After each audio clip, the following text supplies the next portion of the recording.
Hey everyone, welcome to Paul the Plant Parent channel. It's Paul, of course it's Paul. This video I am going to talk about some common issues that I have come across when using semi-hydro. I tend to use lava rock, but I've had the same issue with leca, and I want to show you how I handle it to prevent this from happening, because what you see on the screen right now is a disaster.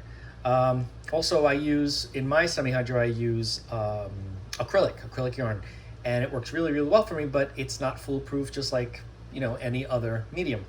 But before we get into it, if you enjoy this video, after you watch it, of course, don't forget to give this video a thumbs up, okay? Patrick wants you to give it a thumbs up. Subscribe, share with people that you think might be interested.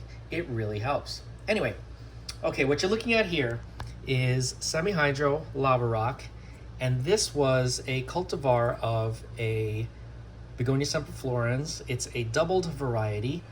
I believe it is called, hold on, let me look at the name, Lady Francis, okay? Lady Francis is the name. Beautiful doubled flowers. I believe they're pinkish, and it is a bronze leaf variety, really pretty. I've had what you see here happen with other plants too, not just this one. And I think I know why. I was too excited to get this plant into semi-hydro that I didn't take the steps necessary to clean and disinfect everything like I should have. The first thing that I did, or that I didn't do that I should have done, is, first of all, you can see here, the stems are mushy. They're disgustingly mushy. Ugh, they're really gross. Take out that leaf. And if you look, when I pull this out, you'll see I left a lot of the old roots, but they don't look completely clean, okay? What I should have done in this instance, one thing that I should have done is removed all of these roots. I know the begonia, especially Begonia semperflorens, you know, the wax type begonias, they grow roots very quickly, especially if you have you know, a good portion of the stem submerged in the medium. I left way too much, and I didn't disinfect this with hydrogen peroxide, which, if at the very least, I should have done for these, because there's so many roots. And you could see, you know, there are lots of areas where some of the old soil can, that's just a Nutricoat fertilizer. Lots of areas where the soil is still present, you know, against the base. So way too many roots here to expect this to survive. I was way too excited, and I put it into the lava rock semi-hydro, and this is what happens. So luckily what happened is I was able to cut off a lot of the branches, a lot of the stems that were way above, and I'll show you what I did with them. But this is just not a good practice. At the very least, I should have submerged this in, I would say, a 50-50 solution of hydrogen peroxide and water, just to kill off anything that I can find, or not that I can find, but anything that may be found left on these roots, because it just was just really bad plant parent. So that's the first thing, okay? Either remove all the roots, clean it very well, disinfect it, and then put it into your medium, okay? I left way too many roots. And first of all, the reason why that's an issue is because when you leave this many roots, it's inevitable that some of these roots are going to rot and die, because they are not used to being in semi-hydro. They're used to being in soil. So they're used to a very porous medium, getting a lot of oxygen to those roots. The medium dries out every once in a while, not 100% dry, like bone dry, but it dries out enough that there's airflow. There's oxygen that does permeate in that medium, in the soil, right? So that's what these roots were used to. I left way too many of these roots to have a completely moist environment that was continuously moist, right? So that's the first thing that I should not have done with this plant, okay? The other thing is, this is reused lava rock. Nothing wrong with reusing your medium, right? Leca, lava, pond, whatever it is that you're using. But if you look here, you see that? That is either salt, or it could be a combination of salts and fungus. If that is on the medium when you're planting the plant, that just shows that it hasn't been cleaned enough. You know what I mean? Some of these are showing not a clean medium. So that's another thing that was an issue. Now, I didn't keep the reservoir too full of moisture, so that wasn't an issue. But between these two things, too many roots, not disinfected, and the medium definitely was not cleaned or disinfected enough, that's a recipe for disaster, and that's what happened here, okay? Very upsetting and very unhappy that I did this, because I really like this plant and I really wanted this to adjust to the semi-hydro. But I did take cuttings, and what I did was I cut the cuttings beyond where there was, you know, soft, obviously, rotten tissue, and then it got firm. And I went above, like maybe a centimeter above where it was firm. So it was more likely than not healthy tissue. So I wanted to make sure that there was a healthy area below where I was cutting, okay? So what I did was I took them, and I'm using my acrylic yarn because I know that that's, at this point, the acrylic yarn is very clean. It's been sterilized. I even washed it with soap, rinsed it out very, very, very, very well, and I wrung it out? I don't know, you know what I mean. So it's not sopping wet, but it's just a very damp environment, okay? And to go above and beyond, I dipped the ends of these stems in rooting hormone, because they're in most of those rooting hormones, they have a fungicide as well. So it kind of prevents rot while those hormones are helping the stems root. So I did that, okay? You can still see there is some rooting powder still visible on there, right? Has not wilted. We'll see how this does.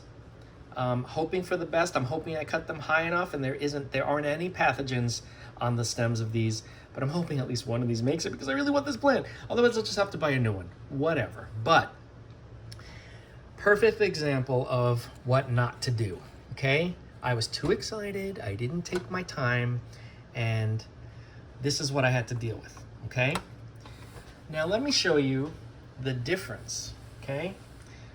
First thing I want to show you is I took a cutting of a regular, I want to keep it within the same genus at least, so I know that it's going to have a similar outcome either way. So I took a white flowering, a green leaf white Semperflorence, okay? You can see it already started blooming. And I cleaned off the stem really, really well. I even let this one dry off a little bit. I didn't let it callus completely, because you know, these plants they're not really succulents, so they could potentially lose a lot of moisture. But I did let it chill for a little while after I cleaned it off. And the acrylic, and this one is acrylic as well, was cleaned very thoroughly, and I let it dry out before I watered it. And as you can see, we got tons of rootage going on. See all those roots over here? A little condensation in there, and there's some Nutricoat fertilizer, but lots and lots of root growth there. And the plant is growing new leaves, which is a sign that it's feeling good, and it's flowering, okay?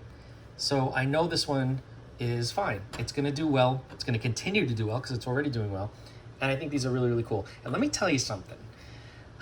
I am a firm believer in bringing in what we consider annual plants, some of the easier ones. I'm not gonna say everything, but Coleus is a good example. Obviously, Semperflorens are great examples.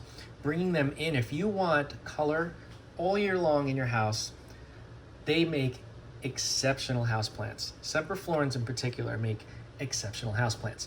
I started crossing Semperflorens with other cane types and other bush type begonias, because I want the vigor and the strength of the Semperflorens, and I want to also have the blooming power of Semperflorens with something that looks a little different, that has a little bit of a different leaf shape or a different leaf color or a different growth pattern. So we'll see what happens when I plant the seeds. I'm hoping for the best. I have a bunch of seed pods that are drying up right now, but that's for another video. Anyway, doing really well, okay? I followed the rules for this one. Okay, let me show you some more. I did the same thing with this Semperflorens, beautiful pink blossoms, but I did it with lava rock. Made sure this lava rock was clean like I normally do, right? I run it under really, really hot water, and I soak it in the hot water, okay? I drain it out, and then I flush it with cold water. multiple times. Sometimes I'll add hydrogen peroxide. For this I didn't, but I cleaned it really, really well. Put a nice, clean, healthy cutting in, and sure enough, it has been doing excellent. Let me see if we can find some roots in here, because I'm sure there are roots somewhere. Unless I missed, oh, you can see roots in there, see that? Let me see if I can point with my finger right there. And right down there, some roots, see that? Lots of rootage. So this one is happy. And we got new growth, we've got blooming happening. I never take cuttings that are blooming. I take cuttings that maybe have buds or potential for buds, because I know that a lot of that energy is gonna go into making these flowers. So I wanna make sure the energy is going into creating roots and then some new growth. So as you can see, happy, blooming, another success story. I did it right with this lava rock, okay? Let's go to another one in lava rock. Same thing. You can see it's starting to get some salt buildup on the top, which is fine, but it wasn't like that when I first put this plant in.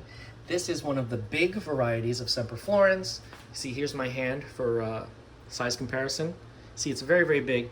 It started blooming. It's on its third bloom, peduncle, spike, whatever you want to call it. And there's another one coming out here with some new leaves. These are great because it grows a leaf, and after the leaf, it grows flowers. And almost, if you're giving it enough light, every leaf will also, in the axil, have a flower peduncle or flower spike, okay? So from far away, look at this, beautiful. This is a big variety. They grow very, very large, much larger than the typical Semperflorens. This one's in lava rock, starting to get a little buildup, which is fine because there's a lot of fertilizer in there as well. But what I can do with this is, because there are slits on the bottom that drain, I'll just put this under the sink, under the water, and flush it out. Flush it all the way out when it starts to get like a little bit dangerous as far as salt buildup is concerned. Big difference between this salt buildup and this salt buildup. See that? Very different. So something just to keep in mind. But let's see if we have any roots that are visible. Oh yeah, there are roots everywhere. Look at that. Very vigorous root growth in these. These plants love, if it's done right, they love semi-hydro. In particular, lava rock and acrylic yarn.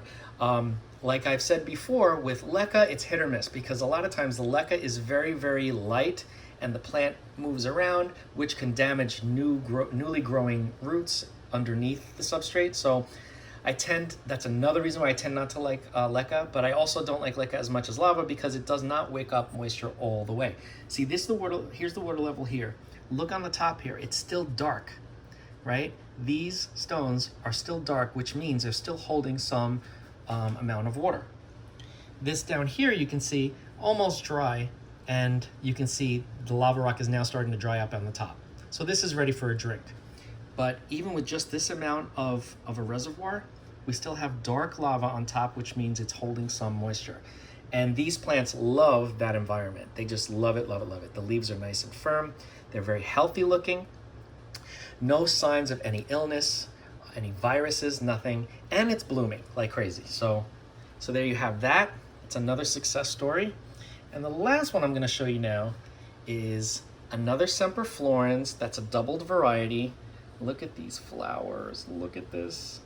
Like little roses, like pink roses or pink carnations. This one isn't even doubled. This is like quadrupled. There are tons of petals in here, right? And I like how these hang down. You notice how like the typical Semperflorens, they open up or they're sideways. These are so heavy from all the petals, they hang down. Okay, this one is called the Birthday Bash Chocolate Cherry. Chocolate cherry because the flowers in bright sun are reddish and the leaves are a dark chocolate bronzy color, right? So these, I did the same thing. Fresh, clean acrylic yarn, cleaned it really, really well, dried it out, and made it just damp. Wasn't like, sopping wet. And for this particular plant, I wrapped the damp acrylic yarn around the stem, and there were very little roots because I cut most of the roots off, because that's typically what I would do if there are a lot of roots. I want to start fresh, right? You want to start them over, especially with things that are succulent, like actual succulents, like Graptopetalum and crassula, all kinds of things, echeveria, things like that. I always remove all the roots and start from scratch and have those roots used to the new medium from the start, from the very first day they start to grow. You can see there are roots up here starting to grow. Lots and lots of healthy roots growing. Even down here you can see. And the plant wasn't blooming when I put it in here, but now it is. This one is probably towards the end of its bloom because it lost this little spike here, but these two are still holding on. And we have a brand new spike coming in here. Spike, peduncle, whatever you want to call it. Also see that there's one coming here, and on this branch over here, this stem over here, we've got one starting here too. So I obviously, I know everyone's gonna get mad, or not everyone, but the people that are haters are gonna get mad. I love working with acrylic because it is just so much easier for me, okay? Look at all of these spaces where air pockets can allow oxygen to the roots, right? But all of this, if there's even just a little bit of a reservoir, all of this stays damp. Now, if there's too much water in here and it's packed in too tightly, if this acrylic yarn is packed in too tightly, it can get too sopping wet and become anaerobic, which means there won't be enough oxygen for those roots. Bacteria, fungus, you know, easily can thrive in there. If anything does die, like the roots start to die off for any reason, they will just create a very horrible environment that'll be toxic, and the roots will die, and then ultimately your plant will suffer and then die potentially. But as you can see, with this situation, doing very, very well. Now, if I were to mistakenly fill this up too much, just dump out the excess. Dump out, turn this over until it stops dripping water out of the medium, and then you're fine, okay? Acrylic holds moisture for, I'd say, a lot longer than lava or leca, okay? Even if without a reservoir. This is, there's so many fibers in the yarn that it holds moisture, I think, superior to any medium I've worked with. Now, I've used pon, and I guess I didn't, like I say, I don't follow my own rules, but I didn't disinfect it enough, I didn't clean it enough, and everything that I've grown in pon died.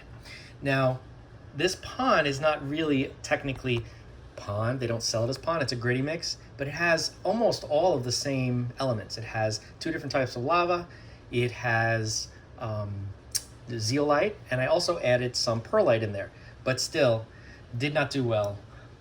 So I'm sticking with what works for me. Very, very clean and disinfected lava rock, and my favorite of all time, which is my acrylic yarn. So yeah. So anyway, things to take away from this video: if you're gonna transfer, just know what you're working with. You know, if you're gonna transfer from soil to semi-hydro of any type, know what you're working with. If you have very fibrous, fine roots, like you see in Semperflorens and other types of begonia in particular, I would start from scratch. I would remove the majority of the roots. That's just me, what I would do, okay? If you want to try it, great. Don't blame me if it doesn't work out. You got to follow the rules. But, you know, also the plant has to be healthy. But I have to remove all the roots, or the majority of them, clean and sterilize what you have left, okay? Not too potent, like you don't have to use hydrogen peroxide fresh out of the bottle. I would definitely dilute it, at least by half. Clean it up really well. Make sure your medium is very, very, very clean and doesn't have any signs of salt or potential fungus, nothing like that. And then if you want to give a little extra oomph, I would do some type of a rooting hormone, whatever you want to use. But you know, if you just keep everything really clean and as sterile as possible, you shouldn't have any problems. I obviously did not with this one. This one doing great, all the rest doing great. So yeah, if you have any questions on my method, how I grow my plants, not that you have to grow them the same way in your environment, but that's what I do. If you have any questions, reach out and let's talk about it, because I love talking about plants, especially Semperflorens. They do great inside. They make great holiday plants too, especially if you get red-leafed or red blooming ones. Beautiful around the holidays. I can't wait until the holidays, and I'm going to show you another video of how beautiful my red blooming, red leaved giant variety does around the holiday time. So that's that. Anyway, reach out for anything. Don't forget to like, comment, share, and subscribe. Hit that bell if you want to be notified, and I will see you in the next video.